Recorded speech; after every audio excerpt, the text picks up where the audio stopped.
Un premier, c'est pas une question, c'est un commentaire de téléspectateurs et ça ressemble beaucoup auprès du premier millier de SMS qu'on a reçus et qui nous disent il s'agit de bestialité, alors arrêtons de trouver des excuses lâches comme le chômage ou la crise.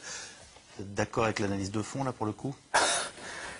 Et encore mieux et encore plus, parce que au cours des derniers mois, nous avons obtenu pour la première fois des éléments sur qui est vraiment pauvre dans ce pays.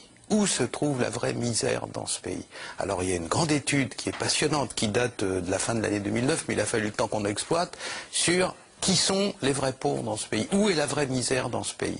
Est-elle en Seine-Saint-Denis? Non, elle est dans le Cantal et dans la Creuse. Les formes de pauvreté les plus graves, ce qu'on appelle la pauvreté monétaire, les gens qui n'ont pas de fric, quoi.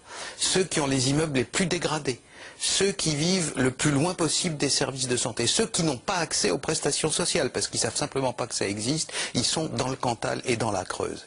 Une fois de plus, cette culture de l'excuse qui dit c'est parce qu'ils sont pauvres, etc., est une escroquerie, mais maintenant on en a la preuve.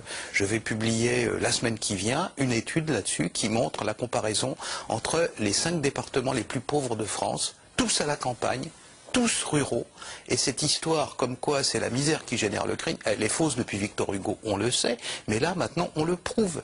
Le taux de pauvreté monétaire, c'est-à-dire les gens les plus misérables, 19,5% dans la Creuse, 18% en Seine-Saint-Denis. Est-ce qu'il y a des voitures qui brûlent dans la Creuse ou dans le Cantal? Y a-t-il des gens qui sont lynchés?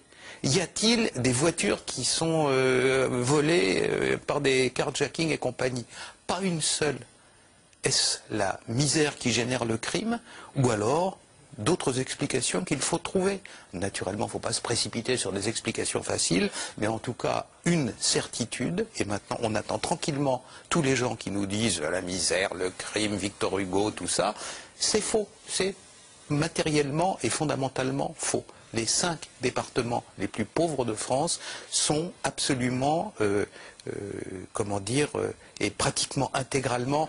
Il y a des cas un peu compliqués, si vous voulez, le Nord et le Pas-de-Calais, il y a des zones qui se chevauchent, rurales, etc. Mais il y a des zones rurales. Et la Seine-Saint-Denis, c'est quand même pas simple, hein. Voilà. Non mais, la Seine-Saint-Denis, il y a pas, ce n'est pas un département rural. Je parle de département sans ville, sans grande ville du tout. Le Cantal, il n'y a pas de grande ville, la Creuse, il n'y a pas de grande ville. On a choisi des cas chimiquement purs. Eh bien, c'est là où il y a la vraie misère. Les 2/3 des immeubles dégradés de France, nous dit ce rapport de l'Inspection générale des affaires sociales, ils sont dans la ruralité profonde.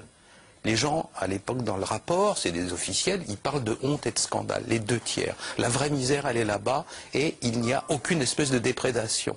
Qu'est-ce qu'on nous raconte? Alors, tant qu'une grande partie de la fonction publique, tant qu'une grande partie de la classe politique sera dans des schémas hugoliens et faux et fera le mauvais diagnostic, eh bien, nous aurons des violences qui continuent. Parce que, naturellement, on peut repeindre les HLM. C'est naturellement sympathique que les gens, et tout le monde sait qu'il vaut mieux être riche et bien portant que pauvre et malade.